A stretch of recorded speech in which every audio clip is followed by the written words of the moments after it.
Hello, and thank you for joining us here at We Had Movies. It's myself, Mo Yegi, and I Eric have my Leon. Eric Leon. Exactly. And so here today we're going to be talking about film Empire Records. Um, so I just wanted to say, I mean, it's been a little while since we released an episode. It's just we were a little bit on hiatus, but that's okay. We'll get back on track and keep watching those movies and putting out our posts and information that we like to share with you guys about the films and how we enjoyed watching them. So the film today, like I said, Empire Records. It's a pretty standard '90s classic film. It's got a lot of good stuff, and it's also got a lot of vagueness. But we're gonna get into that. I don't know, Eric. Did you want to start with the introduction to the film, or should I do that? Yeah, I could do a quick Okay. summary of it. So Okay. it just to kind of summarize it, Empire Records is basically a day that follows in the lives of some employees that work at an independent record store that's basically threatened by corporate takeover. Um, the story starts off with Lucas, who's one of the employees at Empire Records, gambling the store's money, the sales for the day in Atlantic City in this really misguided attempt to save the actual store from corporate takeover. Um, he loses the money and basically, that basically was it. That was the whole reason.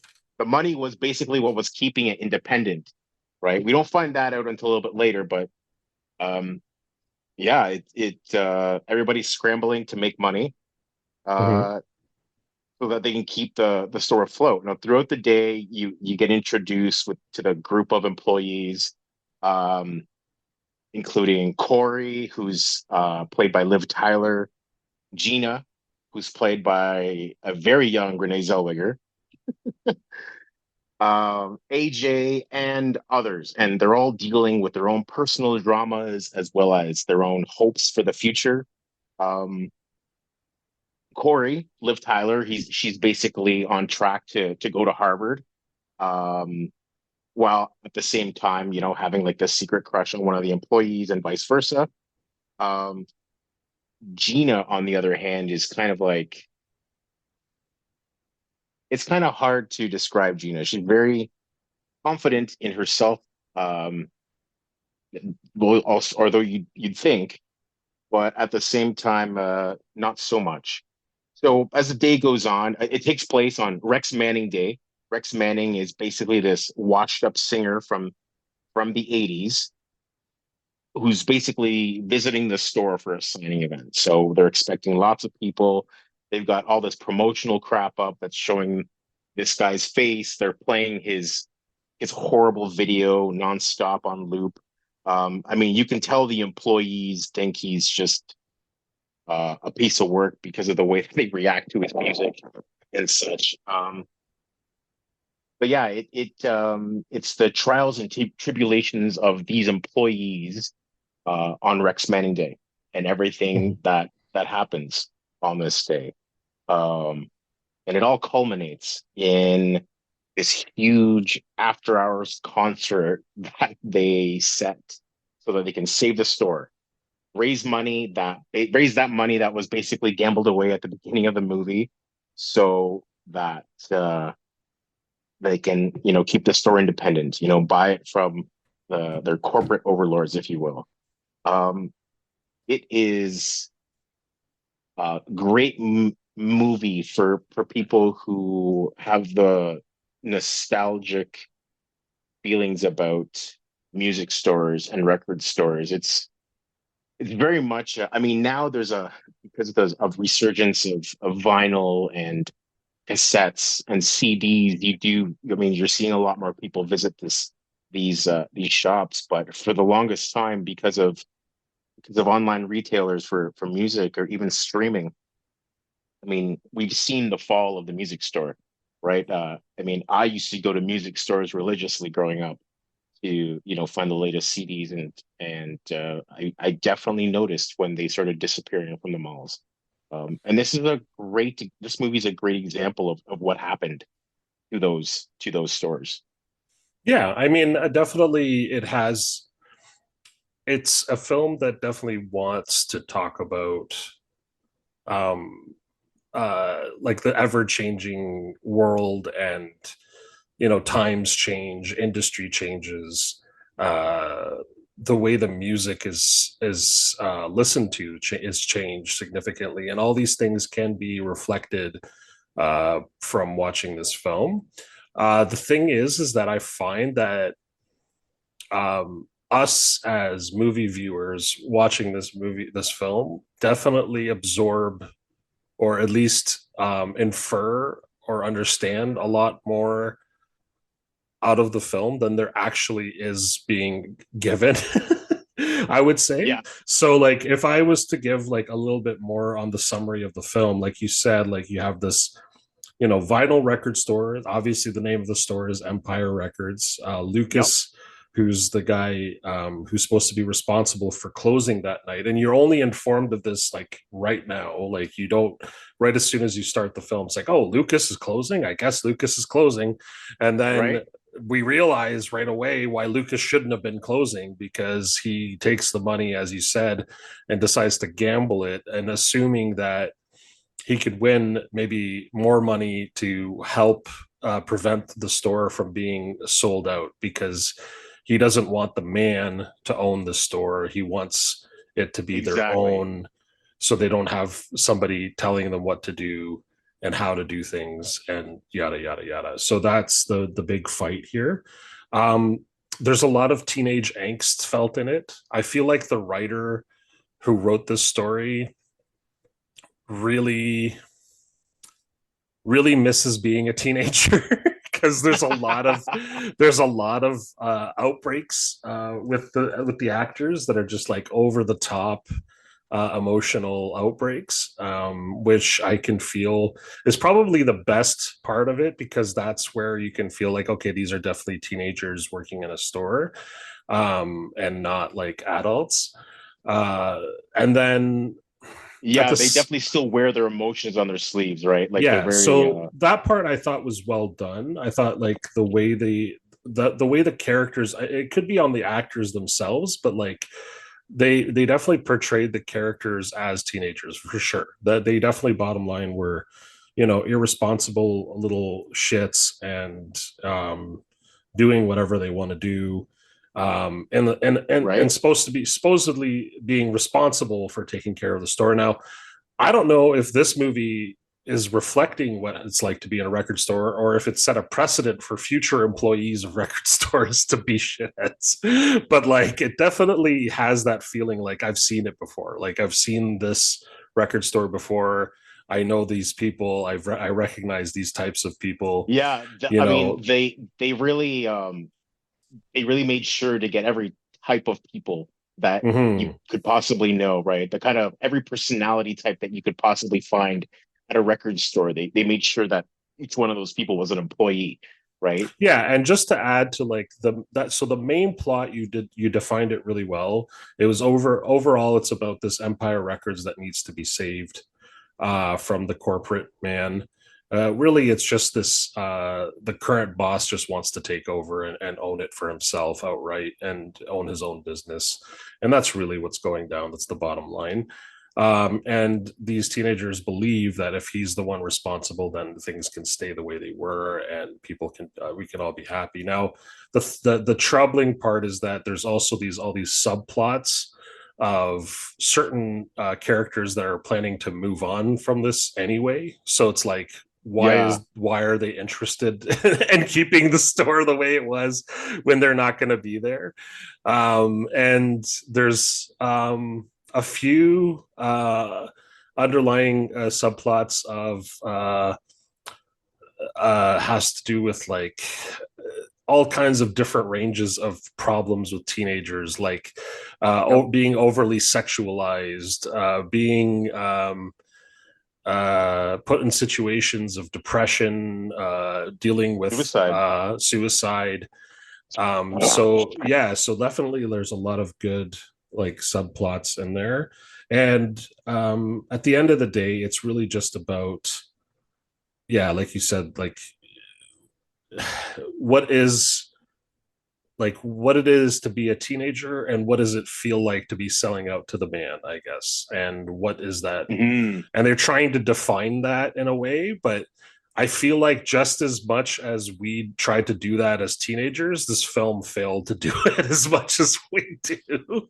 I'll just explain further as we go through talking about the film, like my theory on it. I'm not saying that the movie was bad or negative. It's just that there are things that are interesting about this film.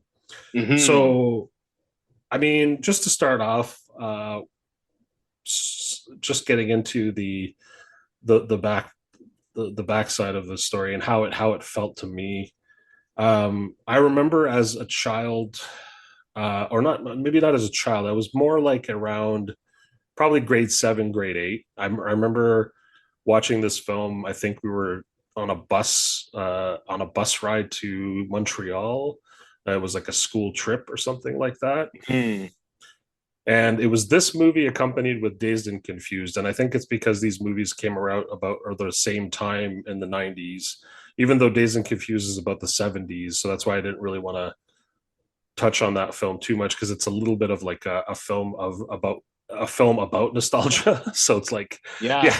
yeah, so, but I mean, this one kind of does this thing where it gives you the 90s. And so, um, around the same time, so us being about 12 or 13 years old, we were highly influenced by these films. And I For sure. remember watching them and being really attracted to the main, like the girls in the movie, finding the boys relatable, and their way of like their concerns about showing their love and receiving love in return and all this and being an artist and like all that stuff is very well reflected in it, at least as far as I remembered when I was younger.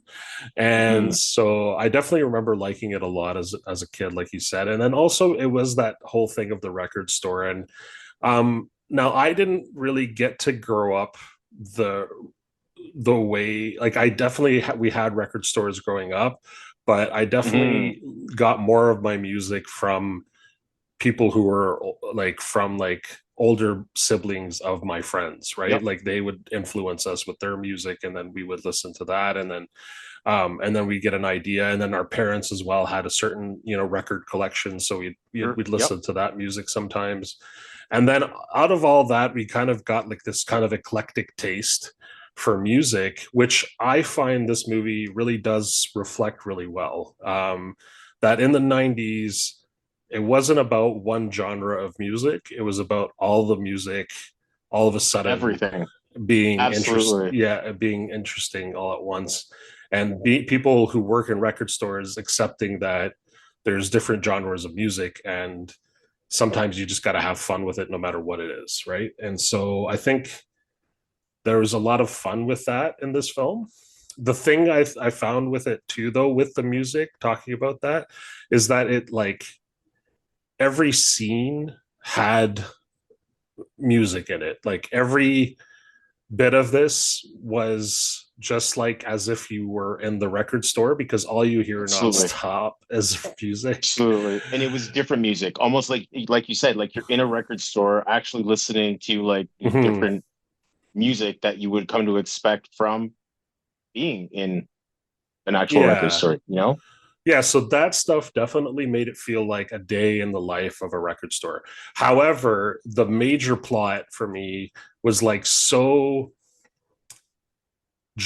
dramatic and such a huge thing that happened in the span of 24 hours that it was Hmm. like this is like really hard to swallow. Like that means that every other day of work must be the most boring day ever.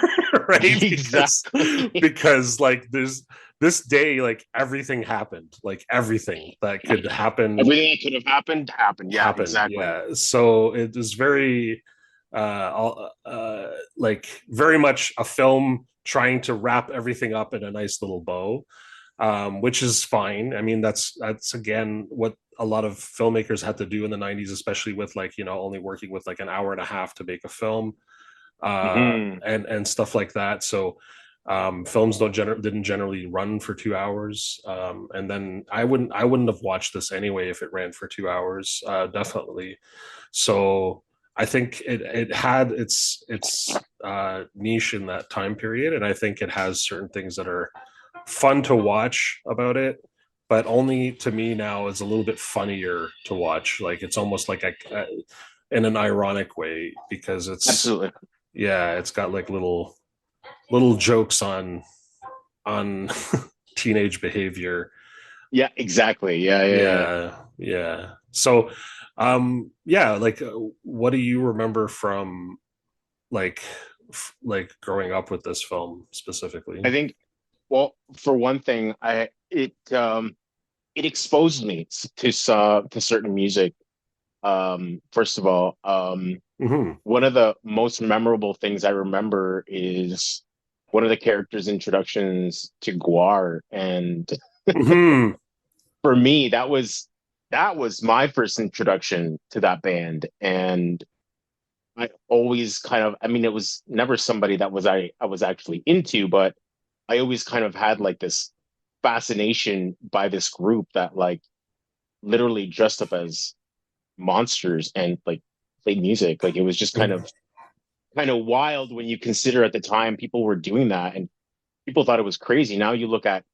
At now you look at musical acts now and everybody in one way or another is somehow performing in a mask or um something to that effect, right? So it's uh it's interesting how, back then we kind of like were surprised by it, but now we don't give that kind of thing a second thought. Yeah, well, it's funny because like with Guar, it was about monsters, and it was about also a lot of like it's supposed to have like a gory theme, and it was supposed to Yeah, be yeah, like yeah. creepy almost when you would go to the stage performances. Like every show was like there was like all Mm, kinds of grossness and stuff going on stage that you're like, oh my god, that's supposed to be like horrifying.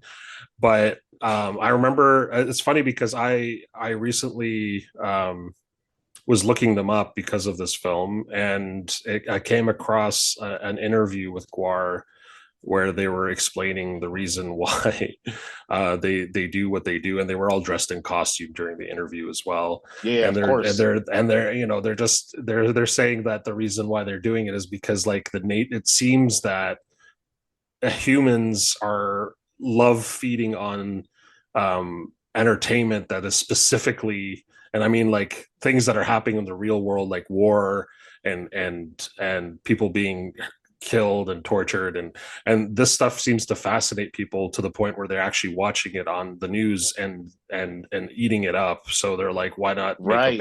band about, you know, gory stuff, right? Because they're just giving what the people want. And you Yes. know what? They're not wrong. I mean, and when you Yeah. look at music nowadays, it very much seems to be a product of that. Hmm. So it's like definitely what I think their intention was, but it's funny that you bring that up because I did notice that pop up in the film as well. I don't know if it was super obvious. I can't remember now, but it was definitely like something that stuck out to me as well. Other noticeable. I mean, the I didn't really understand. I never really understood the fascination with Rex Manning. Even to this day, like when I was younger, I didn't get why she was so attracted to Rex Manning. I didn't understand what he was supposed to represent or what type of I uh still don't know.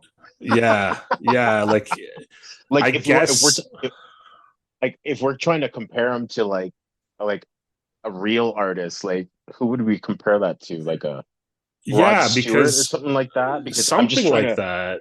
But then Rod Stewart was cool, you know, like so and there's there's and then something. and then you're trying to find the appeal. Where's the appeal for like young people for this particular artist, you know? Yeah, like I It's could just still see somebody finding Rod Stewart sexy, and I just don't recognize what this artist is supposed to represent.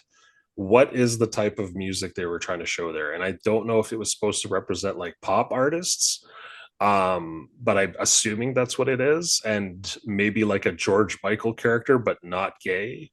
Um, I Yeah, don't that seems know. to be a little bit more believable, I think. George Yeah, Michael for sure. Yeah. but like I don't know, Without the but scandal, I guess. also I guess he wasn't really a bad guy in the film either. Like this character, he was basically like the Rex Manning that shows up to do like the interview or like to sign autographs and blah blah blah. Um I guess the other Kind part of of a it creep. too, I don't know. I didn't understand if he was supposed to be like a local artist that's being celebrated or he's like a worldwide known artist. Because the other part of it is like, it seems like a lot of older people were familiar with him. And then also, but then at the same time, he had like no security when he shows up. He shows up with one person and she's supposed to be managing him and then just like quits the job like it was nothing, like halfway through the film, Exactly. and then just like decides to work for um this Empire Records because she thinks the people there are fun. Like, what? You probably were getting paid so much money to be this guy's publicist. Well, exactly. I have no idea what your character is supposed to be. So the publicist character was really bizarre. I don't think the person who wrote this story, or even, I mean, the director, I think just wanted to go really weird with it. So he definitely made the actors do some outrageous things because he himself was kind of like a short film like kind of kooky creator is what I've read. Yeah. He hasn't done many films other than ones in the 90s that we know of. And Okay. and they're kind of like all like outrageous, behavior and stuff which you expect from like an artistic sort of director.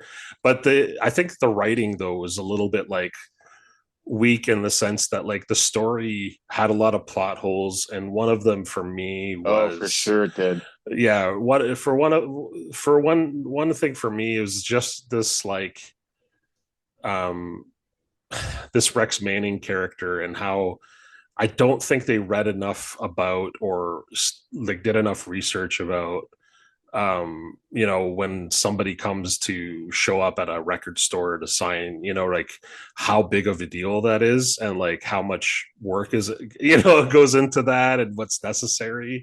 Yeah, um it just seemed like a regular day at the record store. yeah, Not really yeah, like it's not Rex really that Manning much of a Day big is when the deal, one guy right? screams and then they start putting up streamers and then they just put like a table out. I'm like, really? Like if I was Rex Man, I would just not walk in. I would be like, yeah, it's not worth it for me. I'm making money off my, unless, like I said, he's supposed to be like a locally known artist. So he's just trying to like, keep interest in his local, fans and keep them, happy.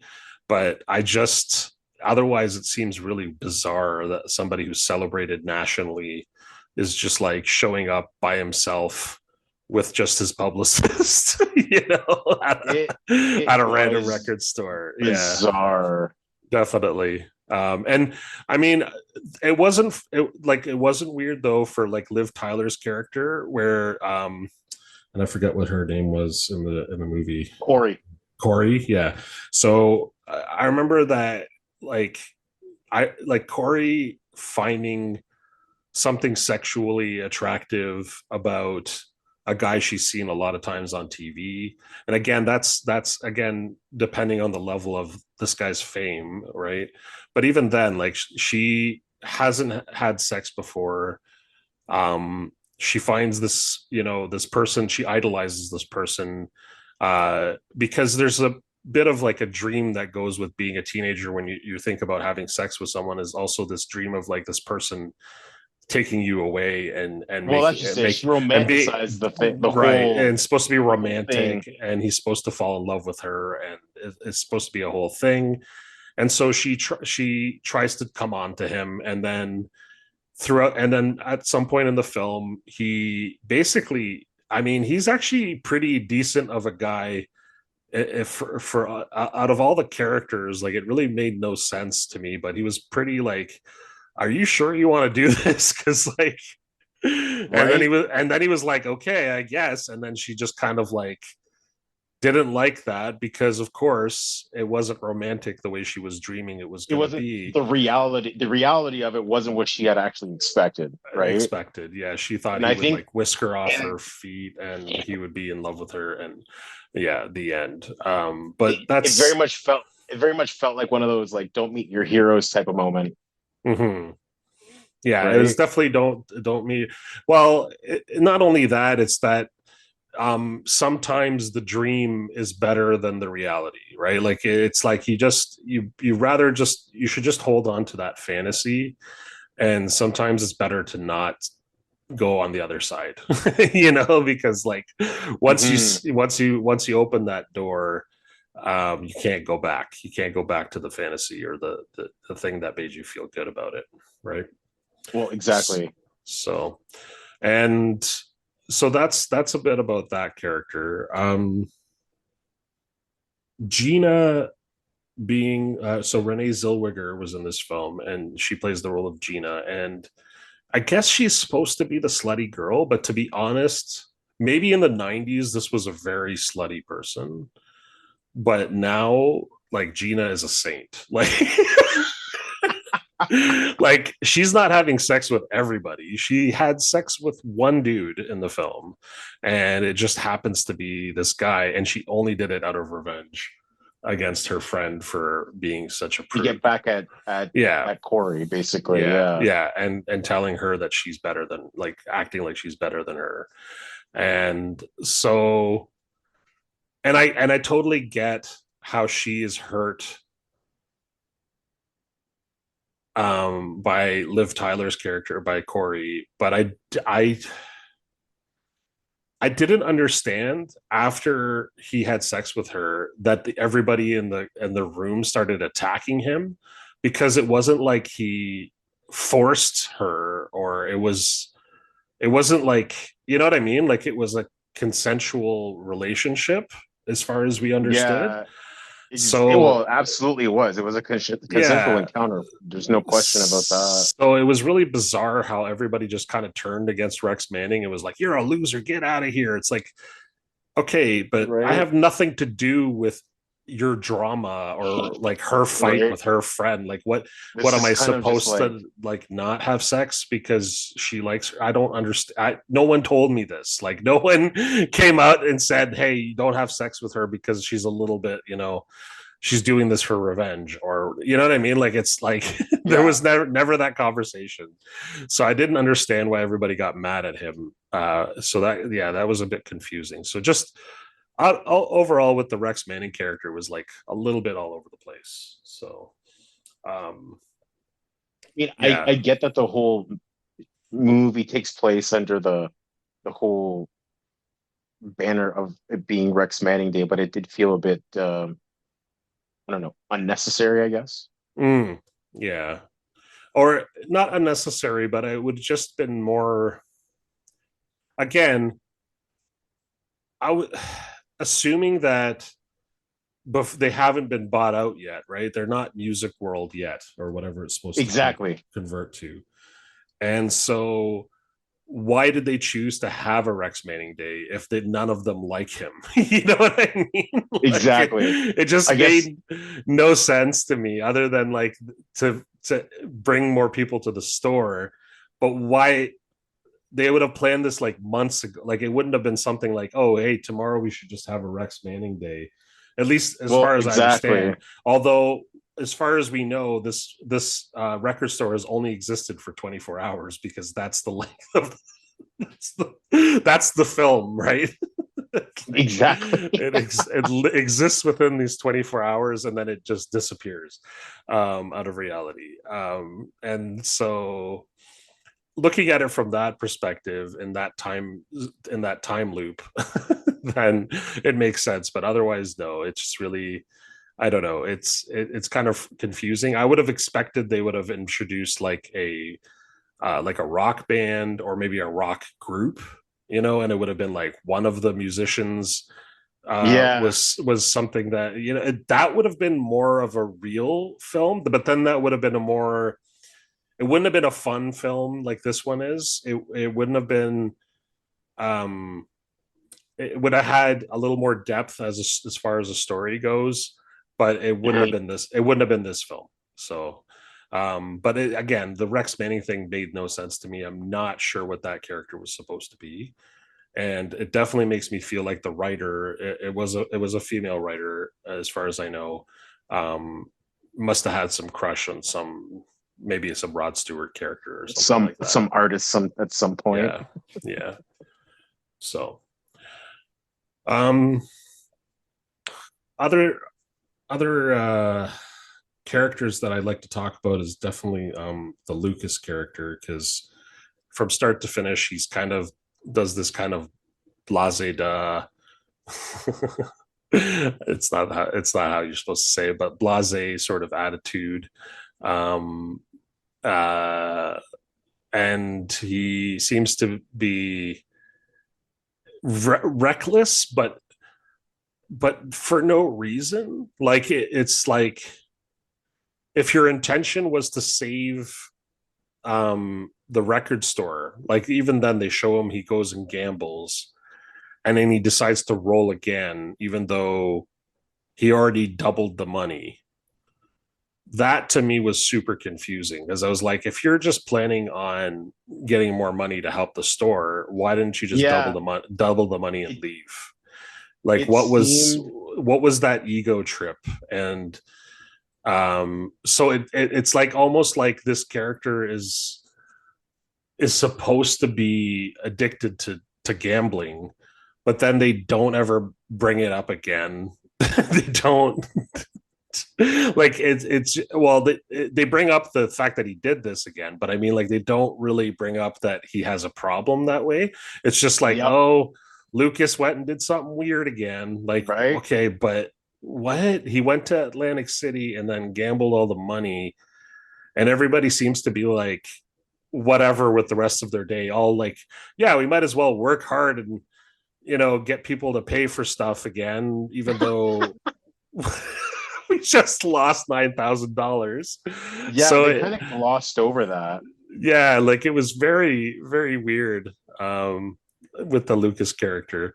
And you don't get it throughout the film until like maybe like closer to the end, where Lucas finally, and there is a scene where it's supposed to be about the girl who's suicidal, and she's supposed to be like dying, and they're all supposed to be talking about They her, do like when but they do the instead they're all talking about their own feelings and how they feel. And so it's like a really bizarre, like, again, horrible writing, because like you're supposed to be about her and all of them are talking about themselves, and now we finally get introduced to why some of them are the way they are, and it's like, exactly. why did you decide to do it there, like, out of all the, anyway, it was just really bizarre, Sorry. bizarre writing. Yeah. Yeah. um yeah, and Lucas's character, again, like, it just drove me crazy. I didn't understand why he was the way he was. I mean, I get that he was supposed to be like orphaned, and then it just happens Mm. that I guess he lives with the manager. I don't know, You but all don't, I yeah, know, you don't really get a sense for some of this information. You just kind of left to figure but it he out definitely looks up to this manager as a father figure who beats him, because there's a scene where he beats him up for for taking the gambling the money. money away. Yeah, exactly. But like, also that, like, that is super inappropriate, and nobody should ever let their boss beat them up. And No, like exactly. that, like, he, that is like her, like, no, that's assault. Oh. And so I don't know, there was a lot of weird stuff going on between Lucas and the boss. Yeah, so like, it was really bizarre, the relationship between the two. But also, another thing that was interesting was you know there's like an underlying social thing being brought up here, and it's not done on purpose, but the writer's obviously influenced by a certain time period. But I can see definitely there's like this thing where it makes sense that this white boss would overlook the missing money because his white underling um, doesn't isn't responsible enough with the money, and he blames himself for putting him in the Well, situation of responsibility, and doesn't really punish him in any way for.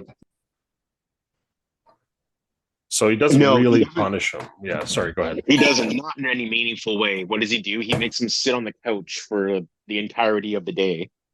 Um, I mean, as the Which I day mean, goes on, there's a he really misses out on nothing. Like he still gets to be a part of everything that happens in the shop, and apparently they're just constantly dancing and having a good time in this shop. None of them well, actually do any exactly. work, apparently.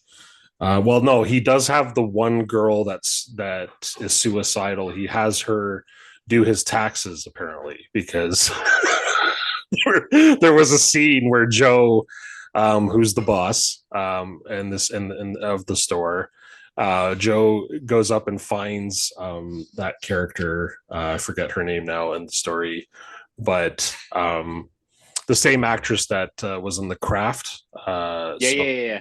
Yeah, so she's done a lot of like she does the like kind of witchy look very well. At least at the time, she in the 90s, she was all over the place as an actress doing specifically those roles. And then later on, my partner and I recognized her in a film or in the show Prison Break, right? She comes back as an actress later Yeah, on. yeah, yeah. But before that, she was notoriously known for these teenage drama films. And she's not a bad actress. And actually, she wasn't bad in this film either. Actually, she was probably the one of the better actors in the film. Uh, but it's just funny that it's like, oh, she has to be like under 19 years old because again, we're assuming these are all teenagers working at the store or Yeah. young Well, adults. they're And supposed to be, but I mean, as happens often with Hollywood, they don't usually have teenagers playing. right, but the, Um, the point is like it's what they're supposed to be in the film, and in this yeah. reality, he's got a teenage girl doing the taxes of the store. So that was like, I just don't see this boss being very responsible, and I don't see how he could keep No, his decisions Empire definitely make you one. need to like suspend reality a little bit. Yeah, and you wonder how he's going to keep Empire Records afloat um, by himself without having a company backing him or a bank backing him or so it's really kind of yeah, again, I get the message of the film, but it definitely is missing a reality check. Like it's almost like a teenager wrote this story because um it's like I wish life worked that way, but it's not that easy. You can't just go on the news. And even in the 90s, there was no way you could just go on the news and say, we're going to have a party tonight on this at such and such place. And then, like, every hippie in the city shows up and Right? shows up with buses. I'm And I'm surprised they were able to get out the word for that type of event, right? Like usually you would need to put posters up everywhere. Like this is yeah, pre-internet, right? Like how exactly did they get the word out for this? yeah, it really doesn't make any sense how quickly people just showed up. And then also, like, all of a sudden, all these people who showed up were interested in buying stuff, like, especially after they were told that it's a free concert. They're like, oh, yeah, I brought money just in case it's not free. Like, wait, what? I don't understand what just happened and where these people are getting money from. And also why they would just go nuts, like, at a midnight open record store when they could have come through the day or it's just like really bizarre, again, reality. But they spend enough money that he can buy the store from the manager within the same 24 hours of the movie plot. So yeah, yeah. Definitely crazy swings in this film. Like, just you have a lot of suspension of disbelief for a movie that is supposed to be just about a day in the life of The record repeat store. shoplifter was probably one of my favorite parts. Of course. Um, Yeah, go ahead. that kid, that kid just showing up and shoplifting all that shit was was hilarious. And then he comes back again, Hmm. and then by the end, he's like practically a part of the staff. Yeah, They had they but had his he's own only badge made up and becomes everything. yeah, I mean, they make a badge for him, but only he's only a part of the staff after he brought a gun to the work and started Exactly, and shooting up the threaten people. place. Exactly. Again, totally white privilege, like all over that. Like, if a black Oh, man for had sure. walked into that store, especially in the 90s, and started waving a gun around, he would have been dead by the end of the film. And that's a really good point. There really wasn't much in terms of diverse casting No, there was no in this diversity at all, particular in the like they were all pretty. I mean, especially since you it's may supposed to be Atlantic City, I'm pretty sure. And I'm yeah, like, or close by, right? yeah. So, So I mean, you kind of half expect there to be some diversity there, but yeah. I yeah, mean, there was even that diversity in the customers. I could see in the background, like the for sure. customers and Yeah, but yeah, the main characters, the cast, yeah. I mean, it would have been even a bit again. Then you would have to take the movie seriously if it had, like, instead of Rex Manning Day, it was Lionel Richie Day, and then and instead of maybe like Lucas being this white dude who was poor and somehow underprivileged.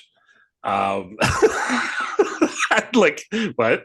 And so, they had like maybe somebody who was Latino, or something like that. well, I Um, mean, there's a bunch of options, right? Like, right? and Yeah. I know it was the early '90s, so I mean, diversity casting in Hollywood was Hmm. practically non-existent then, as Exactly. like just looking at that in general, not just specifically for this movie. Hmm. So um and to be honest with you, that definitely that in and of itself kind of creates a different tone for the movie, right? So I Absolutely. mean, Absolutely. this could have been completely intentional.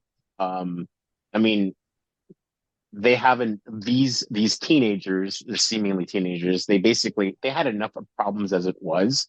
Hmm. So even if they were in some cases very small problems and problems that generally are experienced by people that are in positions of privilege, you know, um, people who don't have to make ends meet and worry about, getting into Harvard and shit like that, right? Like not Exactly. the guy who's got to work few part-time jobs and then take care of his siblings, because it's a single parent family, or both parents are gone. Um, so there's definitely and I think a lot of movies from the '90s, and especially if you look at some of the movies that we've reviewed already, they very much fall in into the same trap of having a real lack of diverse casting, which then sets a certain tone for the movies.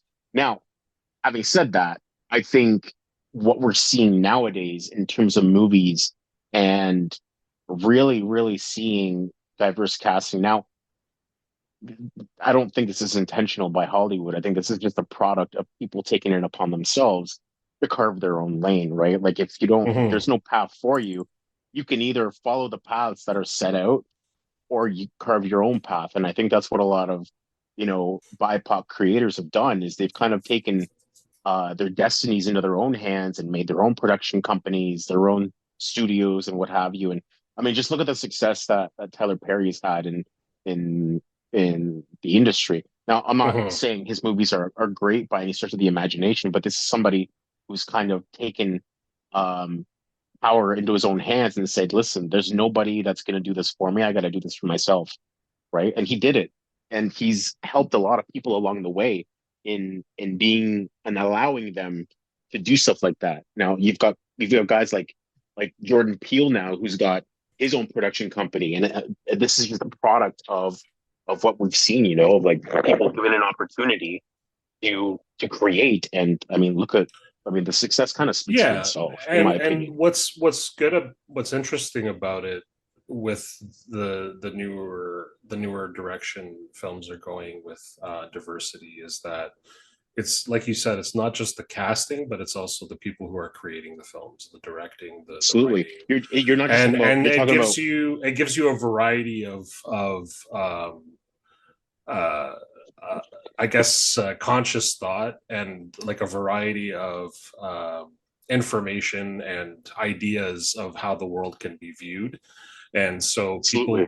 so people aren't stuck in one thing. And you can definitely Eh, tell that Empire Records was written in a time where a lot of film and a lot of the film industry was focused on a specific target or a specific group, and this Demographic. film was targeting Yep. a specific demographic, and it's like, you know, basically more or less white kids in the 90s, right? Like, so Absolutely. I mean, I mean, if you yeah. look at when this movie was done, I think it was 1995. So the rise of hip hop and rap music was more than evident at that Hmm. time. I mean, I can even speak to that, having listened to a ton of it in Hmm. that time period, right? So, um, And I mean, the character who was supposed to be the thief, and again, you're probably right, they probably purposely made him a ginger and didn't pick somebody too out too different on purpose because they didn't want to get into that conversation.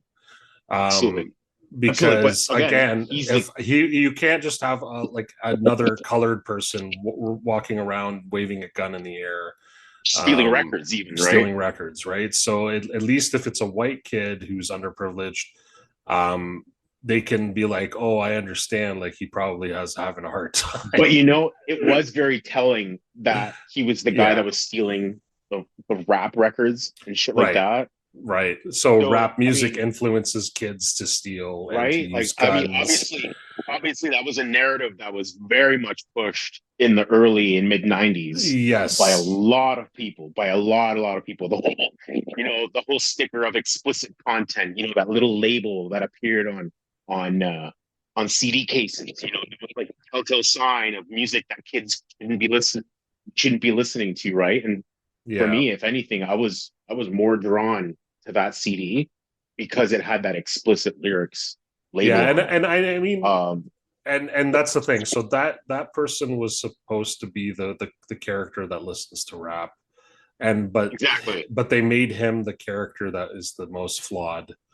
And So yeah. it begs the question, like, who was this movie made for, right? Like, it was Yeah. suburban white kids, right? Yeah, Not absolutely. not urban Absolutely. youth, not urban youth, because they're not represented here. And No. and again, it's very much a product of its time. Like, if you look at the movies that we've gone over in this time since we started, we've had movies rather. There's only like a handful or even one or two movies that really represented um, urban culture, right? Yeah. And Yeah, it and was, yeah, and and going again, if, back if to we if we the look at if we look at who created that movie, again, it was black creators that right. went took it upon themselves to make this movie because nobody else was going to make it for them in that time period. Yeah. And you know what? I'm glad to see it's still happening because what I love is I love hearing a story, but from different perspectives, Mhm. right? Because I mean, that is kind of like what our life is. That is everyday life. It's Mhm. same experiences through different lenses, right? Through different people's eyes. And everybody can view the Well, I exact mean, same that might be situation with. that might be what you thrive for, but I think that some people like to live through their own lens. So it really Sure, depends sure. on the person. No, absolutely, for sure, for sure. And yeah, but like what I was going to say, going back to the film, is like it although it has this downfall of being very focused to a specific audience, I still enjoyed it, even though being, Arab Canadian, background, like I definitely wasn't represented in this film. You weren't represented in this film. No, not definitely not culturally, but I mean, No, for me, I but was but the record store, that culturally, that is the big thing that really shines out to us, and that's why we have definitely, this nostalgia for it, because I remember it opening my mind as a kid going, man, I really want to just go into a record store, right, and listen to yeah. music. And so that's what it really made me think of. And then the things that I remember from this film, which again, now watching it again, I got to see and focus on, was like little things that I miss from record stores, Mhm. like the little like listening booths. I was like, man, Yes, that would be cool to have those again. But like, you no, I because no I one no love one those. goes to stores anymore to buy music, because you could just get it No, online. But now like, people are just listening to stuff on Apple Music or they're listening to yeah, Spotify, and then if they which is want, fine. That's where you can find music now. That's the way that you for find sure, music, right? for But sure. it just takes away from the fun of the exploration. It's the experience. Absolutely. Yeah, Yes. You just said it right there. It's the exploration of music, yeah, right? It's being able to go into a store and just browse and being able to discover something new. Now I know there's new ways of being able to discover new music, and a lot of it is just based on suggestions that a mathematical algorithm has determined you are more likely to like this because of your other listens and your other likes and what have you. And that's all well and good, but I think there's something there's something to be said about discovering music organically, discovering a new band or a new artist in general organically, just by going in, listening to a song or two, like you said, a listening booth, and then deciding, hey, I like this. I'm gonna pull the trigger on this and buy this album. And hey, you take it home, you throw it into your boombox, and you play it. And that's something I grew up on. I loved going to the record store, check out the new releases, old releases. For me, it was something that it was a ritual that I always had to do whenever I went into a mall. I had to check out the new music. mhm. And in the different stores, whether it was Music World, HMV, um, Sunrise Records, or any of the other music stores that you find, hell, even in Toronto, going out to check out Sam the Record Man. I mean, that if there's any store that reminded me of Empire Records, it was Sam the Record Man. Um, Yeah, with the yeah, big absolutely. sign, but the big Yeah, sign in front, it was like the Canadian version of Empire Records for me, yeah. and it's it it's very much I steeped mean, in nostalgia for me. we have like grooves that's still around. True, absolutely, absolutely. We've got And like I said, we've got a bunch of record but stores now it because definitely isn't the same, not exactly the same like it used to be. Obviously, again, because you have limited people who are interested in buying vinyl, or buying albums in general, well, in any it's format. it's funny because they've found that about 50% of the people who actually own vinyl don't actually have a record player. So it's interesting that people are actually buying vinyl as a Just to means collect it. to Yeah. collect it or to even support an artist. Like for Hmm. example, that's something that I definitely do. I listen to music, I stream music, but if there's an artist that I really like, I'll buy the merch. I'll go to their concert or I'll Sure. buy their vinyl because that's how I'm able to support that artist. Because I know that Yeah. streaming their But music would isn't you supporting them. but They're would making you pennies support, on streams, right? right, like, but So would you support Rex Manning? Like, would you? I mean, does he have any bangers? Because That's that the one real he sang in the question. movie, that one he had in the movie was terrible. I mean, that Um, song was amazing. I thought are you just kidding me? no, I'm just yeah. And then the video, he's wearing all that fucking black clothes on the beach. Like, Yeah. dude, how are you not sweating your balls off? What Like, was what the the fuck? name? No, I think I know he was supposed to be, and I think it reflects more like 80s singers. So that's why it Absolutely did. was, yeah. Absolutely it did. It would again being the 90s, it should have been more like a Backstreet Boys sort of right. He But felt I wonder, like a washed up 80s star, you know? yeah, yeah, That's doing like the record store tour because he literally has nothing left in the tank as right. far as his career goes. So And this that's is like it's his like his last hurrah, basically. so we You we've know, figured out the reason why Rex Manning Day exists in this film. Um, Little things that I noticed as well in the film that were like that stuck out to me, like um, again, like kind of a plot hole, but maybe not a plot hole, but more like because we need to fit this within all in the same day. Deborah shows up to work. She has hair. Then all of a sudden she he pays finds. it off. But the thing is like we have to assume that she brought the clippers with her Yeah, because exactly. like what they just have clippers in the You know, in the bathroom at the that's a really good point because now that I think about it, like right now, it seems like yeah. everybody treats this record store like their second home because they're doing all kinds of Mhm. stuff that they should probably be doing before they go to work, Before they go to doing it work. at Yeah. work, you know? Yeah. And then other things that I've noticed too is like, okay, they have a really nice space to lounge as far as a work lounge, but like, where does all the stock go? Like, like That's a great point. There didn't seem to be any place to keep inventory or anything like that. inventory, Like, anything like they just seem to be very like, yeah, because it wasn't a very well managed let's store. try to visualize the Yeah. back room there. Okay, because they had the manager's office, and that was pretty Mhm. big because he had a drum set in there, like a Oh, that's full on right. He drum had a set, drum set and right? he plays I the mean, drums at one point. Yeah. he got pissed off and went and played the drums. Hmm. He had the drum. We got the manager's office. Then there's the main like lounge area where the big space where they got the chairs and they got the couch. And then there's the like a kind of lunch room where there's like a table in there where what's her name Corey served what's his name lunch. And then they also Hmm. seem to have like a copy room where there's like a copy machine in there, but then there's also like a washroom. Like this is an enormous space for people. Yeah. Like I also like want to know like if their current boss was so like bad, like why was he investing in things like a copy machine for them?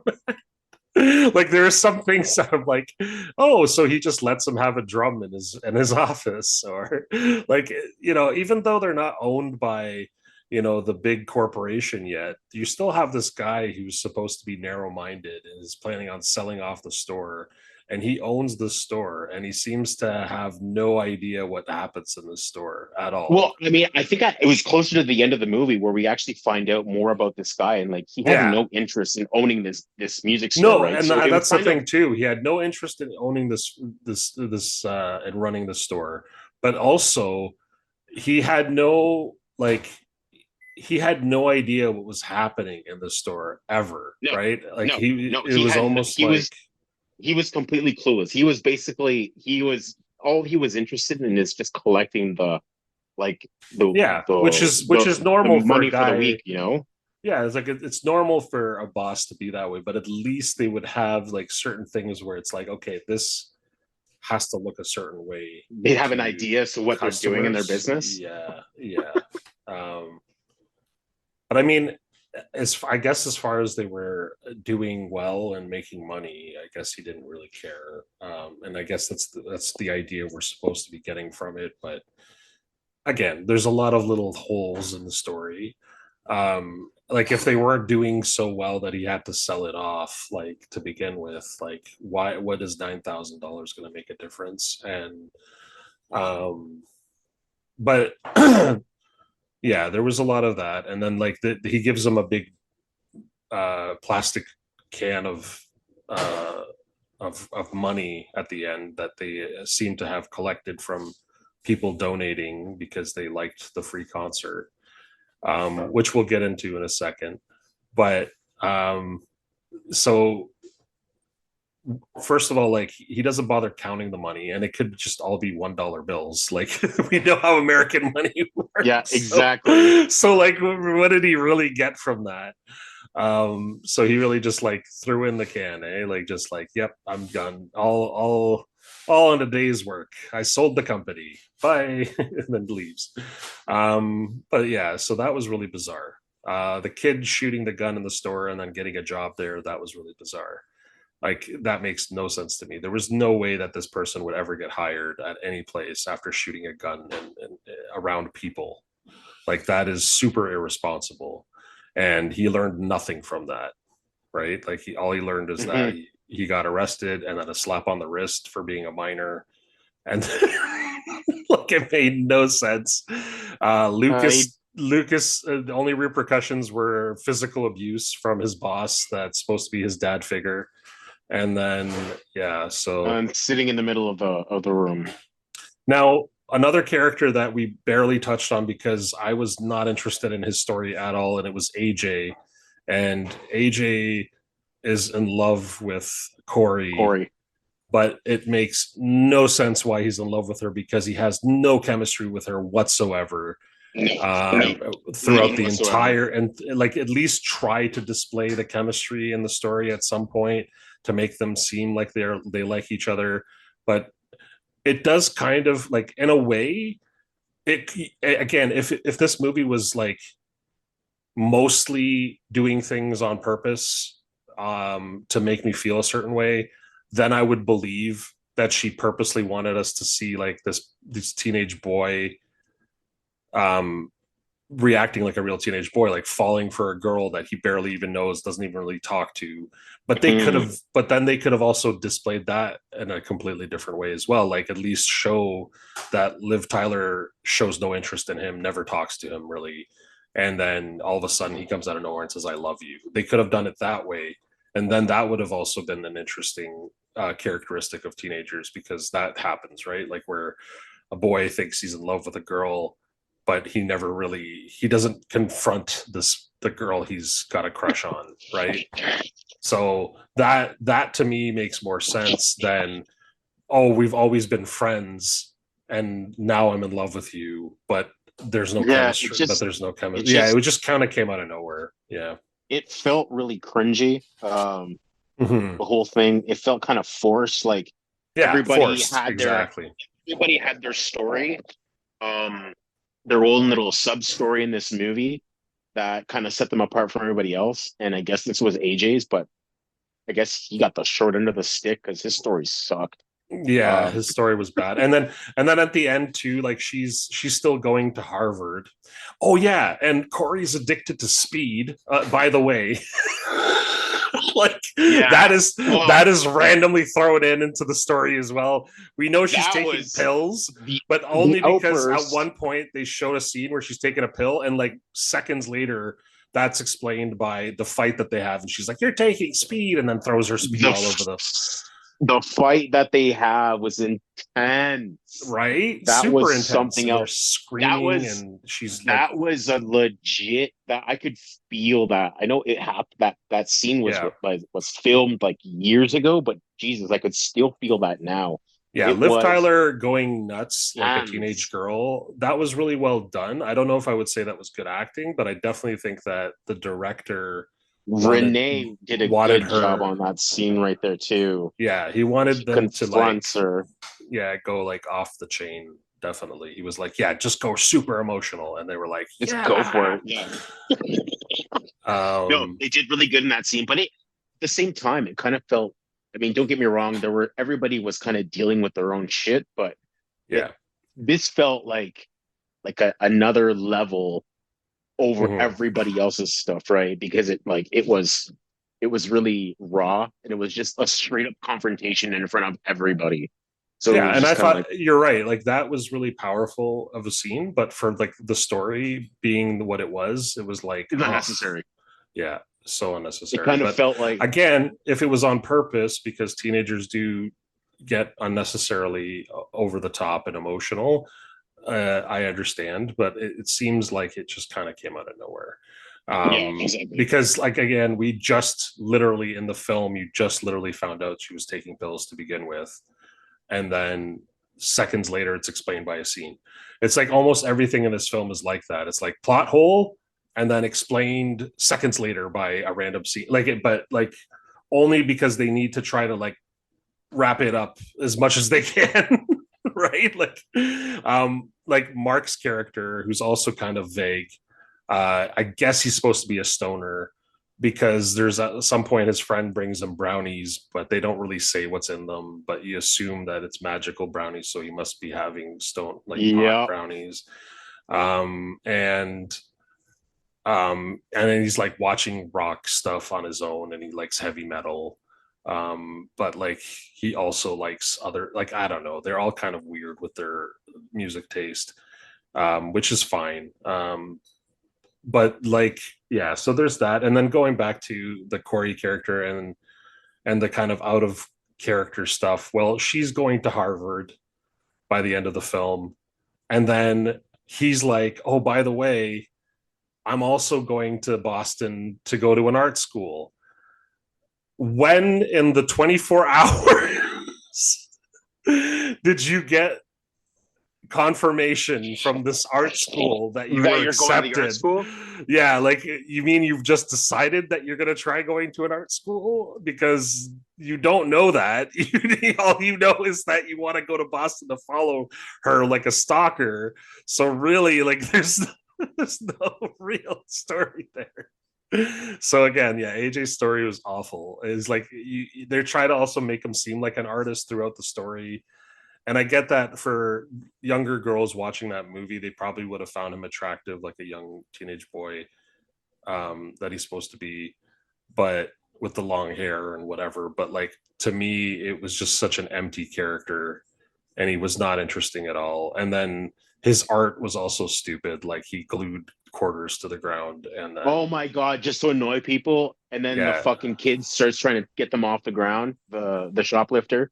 yeah, and it didn't make any sense. And I guess it wasn't supposed to. It's supposed to be art, and he's supposed to be an artist, and that's what you get out of it. And somehow he got accepted to the Boston school, even though we never saw him apply or never saw him talk about it until the end of the film, where he just like, yeah, I'm going to Boston. And she's like, oh yay, and it's like, wait, when did you get accepted? Because Yeah, exactly. also I don't understand how taking speed would help you get into Harvard, because Well, it's probably what kept her up all those nights that she needed to stay up for studying and shit. I guess, but like like seriously. Oh man, she's addicted to speed. I love it. Um yeah, that character was weird. Um yeah, I really did like Renee Zellweger in the film. I think she was probably one of the better ones too. So her and then the Deborah character were really interesting.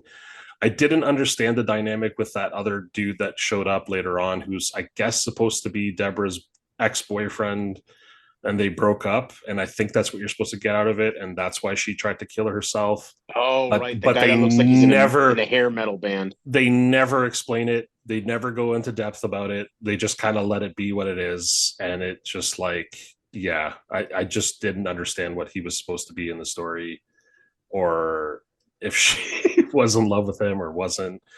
And then there was that scene where she was supposed to be dead, and they were all talking about her while she's dead, and that was really ridiculous as well, because only one person, and it was just Corey's character, that talks about her, and then everybody else is talking about their own stuff, and which I guess is supposed to be funny. And again, but it would make more sense if we knew that before they were like goofy like that, these friends, like that they think so passively of, you know but 1 second they're overreacting to her cutting herself, the next second they're like having a good time about it. Like it was just, again, all over the place.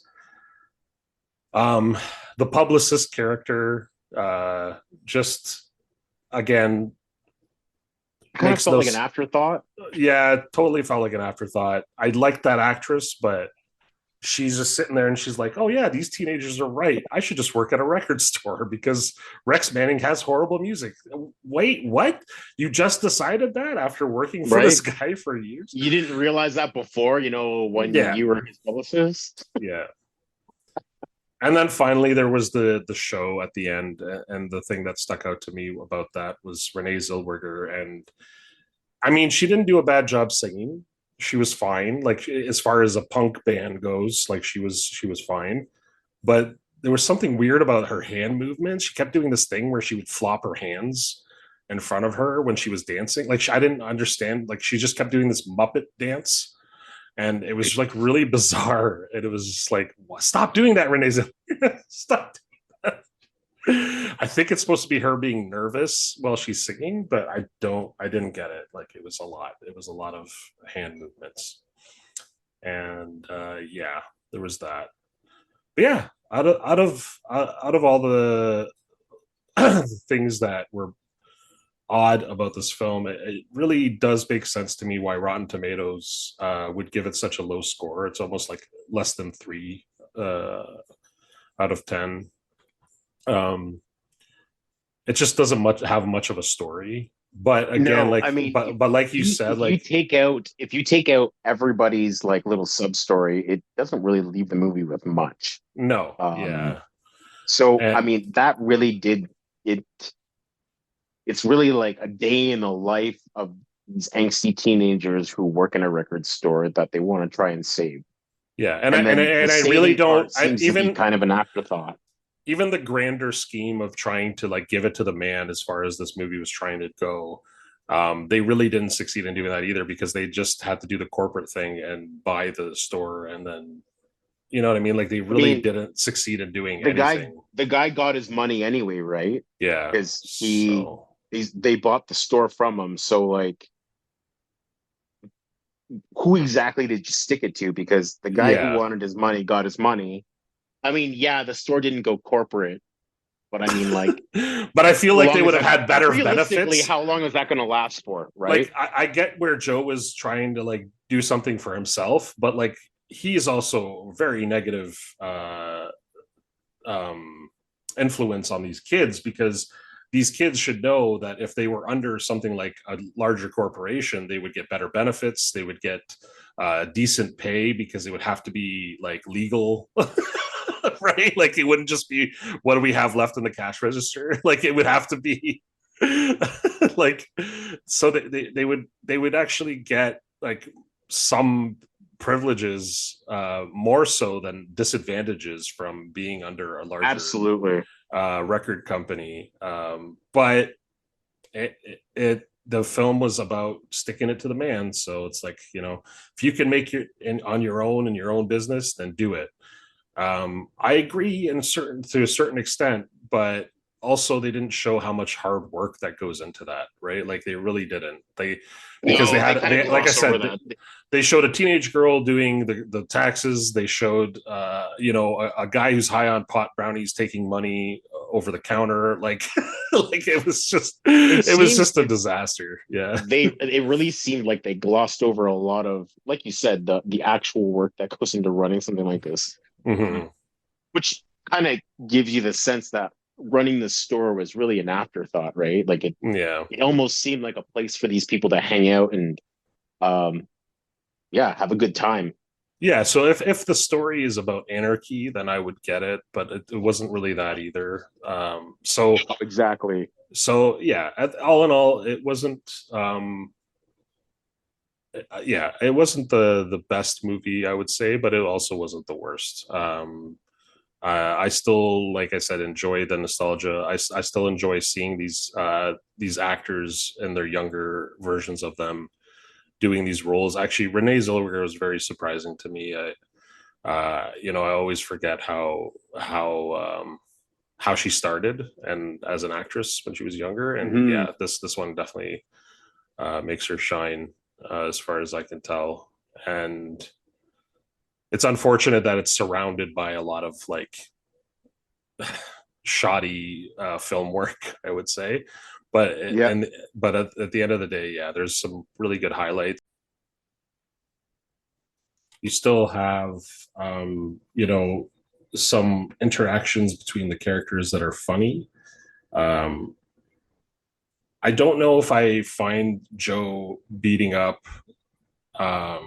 the Lucas character appropriate, but uh, I get I would get it more if they were roughly around the same age, sort of thing. And you know, they're kind of like horsing around, but not when it's like there's a huge age gap and you are the one who put this person responsible of the money, Hmm. even though you knew that he should not be responsible for the money. So really He the really only should have person. just kicked his own ass for trusting that Yeah, kid. exactly. I was gonna say the exact same thing. Exactly. Kick your own ass. Um, I'm sure my dad would have probably, if he had watched that, he probably got a kick out of it. Like, oh yeah, beat up that He kid. deserved a beating. Yeah, I Yeah. mean, a lot of people can. I'm sure a lot of a certain generation can sympathize with, beating the kid for losing all that money. I mean, what's? I mean, I think at one point or another, like they kind of argued, like, what's calling the police going to do? You know? Mhm. Yeah. And then I the final note as well is I liked Rex Manning's exit sentence. It was why don't you all just fade away, which you know obviously is just because they didn't want it to be PG or a rated R film. So he couldn't just say why don't you guys all fuck yourselves, you know. So he had to say something funny, um, Right. and a little bit strange, but fade away, fade away. Yeah, I remember that. Why don't you all fade away? He says.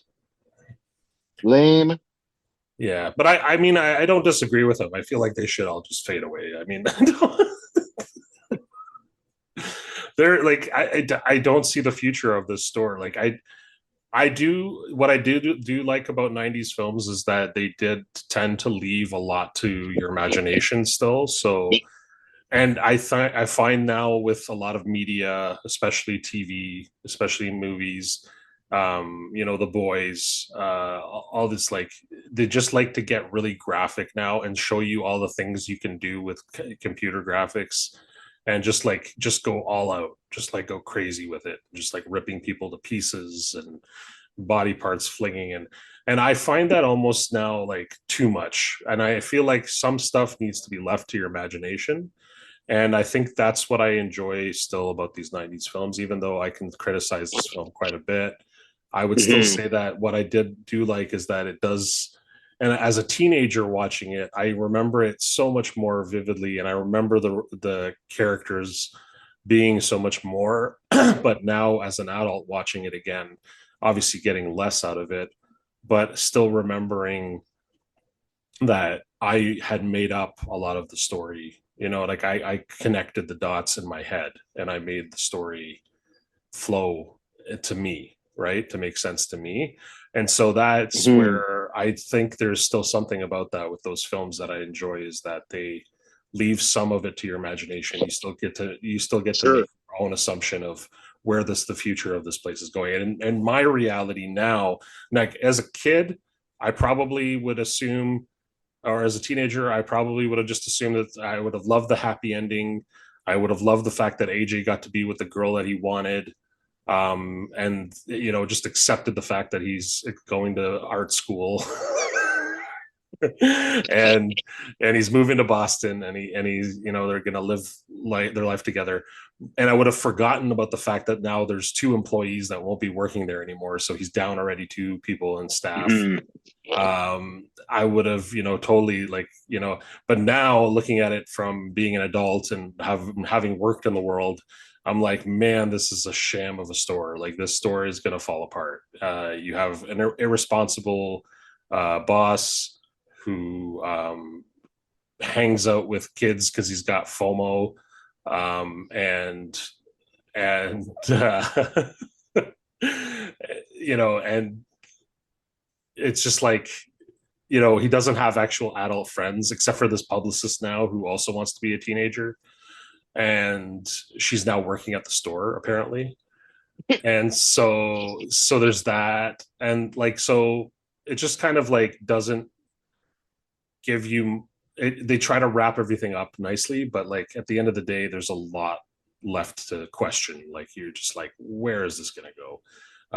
And if this is just one day working there, I can only imagine what the next day will be, right? Like it's just insane, just like insanity after insanity, every day. So yeah, um, that's my kind of summation of the film. Uh, Empire Records. It's all right. It's all right. It's not as grand as I remember it when I was younger. Obviously, um, Mhm. it definitely has more nostalgia feel. But and if you want to like just kind of watch a film just to have it passively in the background and just have like the music, that that's fine. But again, it wouldn't be something I would put on my top of my watch list again, anytime soon. Anyway. Yeah, I would have to agree. For Yeah. me, this is more of just like a stroll through like nostalgia. Hmm. For me, it really is just a reminder of a bygone era of where, we used to um Yes. Yeah. go to record stores, I like the it's reminder just, of the record store. Yeah. Yeah. yeah, it's like you mentioned before, like, we're doing it now again, but it's in a very limited fashion. It's definitely a different sense. I feel like people buy music now, not so much. I mean, yeah, people are listening to their records, but I think in a lot of cases, records and tapes, and CDs, they're being purchased now for more collectors' reasons as opposed to actually, again, I know people listen to their records, but there's definitely a real collector's factor that's involved with Hmm. buying records now. I mean, I definitely Yeah. fall into that category myself. Um, I definitely look for like limited pressings or things like that for certain artists, like new artists, for example, that do limited releases on their music. And again, for me, Hmm. it's not it's kind of like a dual purpose. It's I support the artist because I very much enjoy their music, but at the same time, it's kind of like a collector's item for me as well. So Yeah. it it fits it meets two of my criteria for that, and I think that's very different than how I used to treat music when I would go to the record store, because that's where I got my music. I went to the store and I bought Yeah. CDs. I Yep. bought I remember tapes, the first you CD know? I bought. I remember the first. Yeah. Exactly. Yeah. Exactly. Yeah. I remember the first CD I bought for someone else, like it very much um, music, I think for those of us that grew up in that era, I mean, I guess it all depends what era you grew up in. I think people that grew up in the 70s definitely had the same kind of feeling that we had in the 90s of growing up with music and just kind of discovering something new Hmm. on the radio or on a friend's CD or whatever. I mean, I remember. I'm just going to give you an example. I remember the first time I heard like Wu-Tang Clan on CD, and that just kind of changed. It set me on a different course in terms of my musical knowledge and my tastes, Hmm. and I can't imagine not having experienced that. Um, so for me, it's such an integral part of who I am and who I've become. Um, yeah, it's almost like a part of my personality at this point. So for me, watching this movie was like say a great trip down uh, memory lane for me. For sure. For sure. Really like kind of like setting the small little stories aside because I mean it's what you'd expect from teenage angsty drama, but I mean it wasn't any more than just that, right? Hmm. Hmm. No, I definitely see that. Like, I see that this film would bring out some nostalgia for other things that aren't necessarily related just to the film, but like Hmm. around the film. And it's definitely that time period and the music and all that. Do you remember like your first? So my first tape that I ever bought was Kid and Play, Hmm. and first cassette tape, and then I mean, I did listen to also, obviously I listened to Metallica as well on cassette. I remember listening to um Guns N' Roses on cassette. Hmm. And then when Hmm. the CD era hit, that my first CD was actually Oasis. Funny enough. Okay. Um, and then it was Foo Fighters because Nirvana, it was around on CD. There was also Dance Mix 94, actually. Dance Mix 94 was probably my first actual CD. Yeah, that would have been first. Yeah, Yeah, yeah. Dance Mix 94. But again, our music taste was all over the place in the 90s, and it's because of all the different influences from different places, from our parents, from our teachers. My teacher in my grade 3 class was just like obsessed with, like, collecting music cassettes and CDs, and she would let us borrow them and listen to them if we were good in class and whatever. So yeah, it was pretty legendary. So yeah, I definitely remember that being more of a thing. Sharing music with people was more fun because it was something so like obscure. Now Absolutely. it's I very like, much. I did you see this guy on YouTube that does this, and you know they may or may not go look him up. Um, why should I look that guy up from the million other guys that play guitar? Yeah, exactly, exactly. It's not quite the same as it used to be. But that's not to say it's good or bad. I mean, it's nice that people can get more out of the internet, but also at the same Hmm. time, and then also there's more artists that are capable of branching out, and they don't have to do it the way we used to do it. And they don't have to go through corporate, bullshit to make themselves Hmm. popular. But at the same time, there's this kind of sadness because you miss the nostalgia of discovering a band, introducing, and then listening to it the first time on tape, on a mixtape that somebody Right. gave it to you, or yeah, or collecting vinyl from like estranged vinyl store collections, Hmm. stuff like that. Yeah, but yeah, I mean, this is definitely it brought the film itself, being what it is, and as I said, like I wasn't like reminded of it wasn't a masterpiece by any means, but it definitely, like you said, it brings out some nostalgia for us, especially our age group, and it might be worth a watch for people our generation, from the 80s, born in the 80s, and Yeah, living in the 90s, and they might enjoy watching this again and having a trip down memory lane, watching some of these absolutely. Yeah. actors, actresses being younger. And yeah, so thanks for listening, guys. And if you like this episode, then I'm sure you'll like the next one. I think the next one, what were we going to do? Billy Madison. Yep. Yeah, Billy Madison. That's right. So do some Adam Sandler films and talk about that for a little bit. So enjoy the rest of your time, and thanks for listening. All right.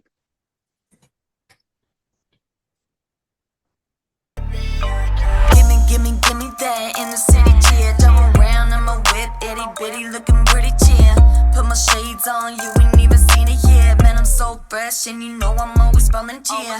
Give me what you want, what you got, cause I never get enough. You ask me how I want it, and you say you want a chance on me. Chances are you don't know how to do this shit respectfully. I say it like it rough, cause I need a man protecting me. I ain't say this shit for later. I said, baby, come and get it. Feels taking over if you let him. I'ma take the paper, I'ma roll it up, and later he might do what he wanted, cause I let him.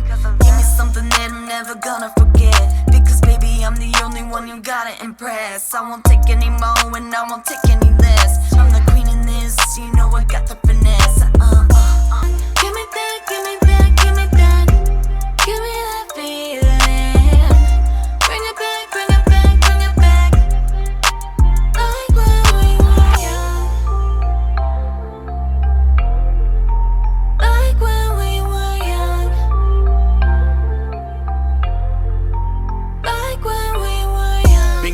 bring it back, yeah, just bring it back. Sitting in the back, yeah, I'm rolling up some Trinidad. Feeling like the bestest, always got the best shits. Come around, baby, yeah, you knowin' who the best is. And that's just for the record, so y'all don't get it twisted. I ain't talking tease, even though I'm buzzing, listen. You don't wanna miss it when you get the feeling. It'll make you feel explicit like a new addiction, baby, it'll take a hold. I know you're feeling cold, cause I've been feeling cool. You give me all these feelings that I used to have in school. These butterflies got me feeling high, like I'm floating through the air, hanging out like a satellite. Yeah, it's really got me feeling right. All around me, yeah, looking like a ceiling light. Hanging out where the heather glows. See me from the center where the